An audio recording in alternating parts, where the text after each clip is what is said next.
Arabi tote saadi dami afur barak malama fi khudator ba kamol tanda watota fi ordofota GMN ra odu galgal khanaf kamnu sinitimna odu galgal khanaf kamnu khan sinitimoni la misreti jel kabarat yanga fodu sinitimuni negalam Guyaan injifannoo bitoota sadii damii afurii sababeeffachuudhaan guutuu biyyattiitti hiriirri deeggarsaa bahameet jira. Konkolaataan geejjibaa uummataa guyyaa har'aa tajaajila jalqabeet jira. Waraanni dafee dhaqqabaa Suudaan waraana biyyaalessaa Suudaan irratti tarkaanfii fudhachuu cimsee itti fufuutu gabaafame. Kunneen hangafoota oduutii gara bal'ina oduutti hoggaaseennu. Guyyaan injifannoo bitoota sadii damii afurii sababeeffachuudhaan akka naannoo Oromiyaatti hiriirri deeggarsaa godinaalee garagaraatti dhaadannoowwan garagaraatiin bahamaa ooleeti jira. Bitoota sadii damii afur guyyaa bu'aan qabsoo qeyroo Oromoo wareegama lubbuu kafaleetti dhugoomee fi guyyaa sabdaneessummaan Itoophiyaa itti mirkanaa'e har'a waggaa torbaffaan injifannoo bitoota sadii damii afurii sababeeffachuudhaan guutuu Oromiyaatti godinaalee garagaraatti dhaadannoowwan garagaraatiin hiriirri deeggarsaa injifannoo tanaa bahamaa ooleeti jira. Bitoota sadii damii afur guyyaa itti bu'aan qabsoo uummata Oromoo waggaa dheeraaf godhaa turan tokkummaa qeyroo Oromootiin injifannoon itti mirkanaa'e ta'uudhaan guyyaa seenessi dulloomaan itti hufee sabdaneessummaan uummattoota Itoophiyaa itti mirkanaa'e ta'uudhaan kabajamaa ooleeti jira. Konkolaattonni geejjibaa uummataa tajaajila tolaa kennuudhaan tajaajila isaanii jalqabsiisaniiti jiran. Magaalaa Finfinneetti konkolaattonni geejjibaa uummataa kan elektirikaan hojjetu guyyaa har'aa tajaajila eegaleeti jira.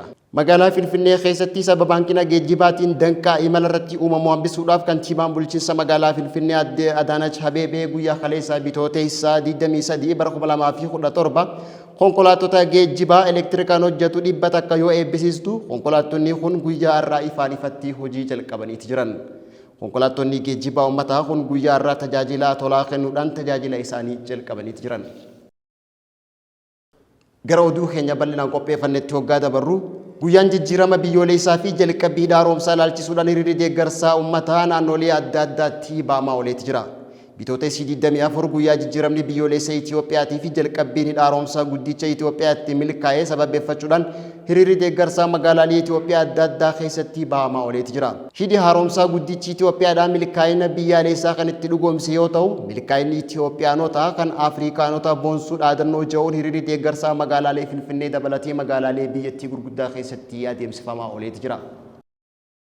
Gara oduu biyya alaatti hoggaa dabarru waraanni Suudaan haleellaa waraana dafee dhaqqabaa raawwachaa jiraachuutu himame. Suudaan keessatti walitti bu'iinsa cimaa waraana dafee dhaqqabaa fi waraana Suudaan gidduutti uumameen miidhaan cimaan uummata biyyattii irratti gahaa jiraachuutu gabaafame.